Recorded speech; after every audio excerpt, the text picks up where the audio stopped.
Good morning, madlang people. Yan po, yun na lang natira, isang pilapil na lang. Tapos na natin, ano yan, hand tractor. Yun o, malinis na doon. Yun, ayun o. Ayun, at yan ang atin, ano, paa, ayun. Pag magsasaka ka, no, ang talo natin, pero putik. Unbelievable. Yun, tib. Sa kabila may bunga tayo na pag-ani na tayo, harvest na, napag-harvest na tayo sila. Ayan, sa taas hindi nag-harvest na sa bayon. Ay, nauna pala yun doon harvest. Tapos ito, tapos kinuha natin yung kahoy doon dahil ano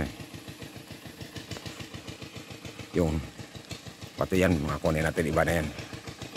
No, dati hindi tayo nakuha at may palay, ngayon wala na. Bago natin taniman ng palay yan, inisin muna natin. Bukas baka umpisa na kami paglinis dyan. Yung kamay ko, tusok ko. Ayan, tusok yan, no? Nalinisin ito kami.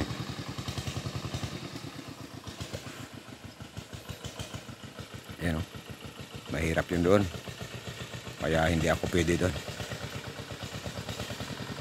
Ilang bis ako napatayan ng ano. Okay na,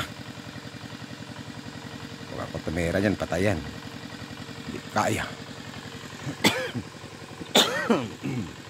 Excuse me po. Positibo. Panuhan na ng tubig, pasukan.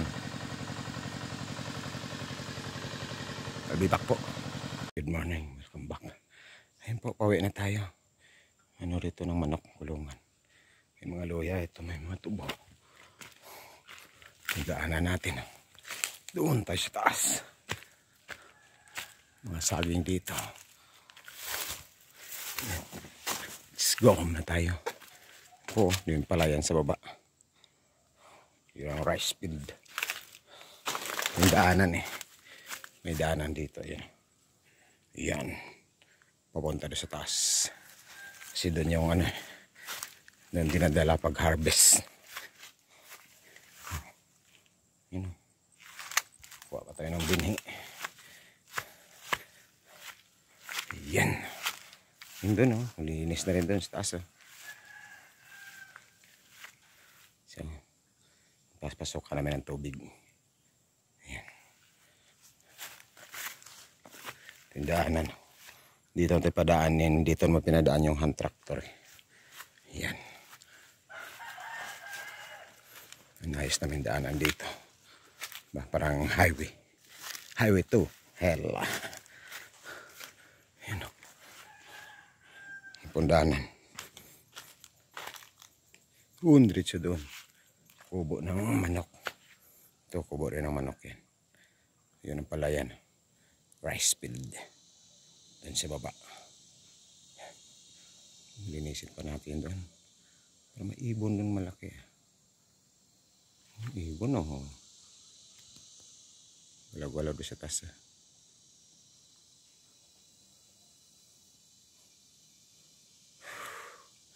Init 11:30 na. Sakto na lunch time. Ibon yun. Linisan pa natin yan dyan Yan po. Thanks for watching po. Sa ating mga subscriber all over the world, thank you so much.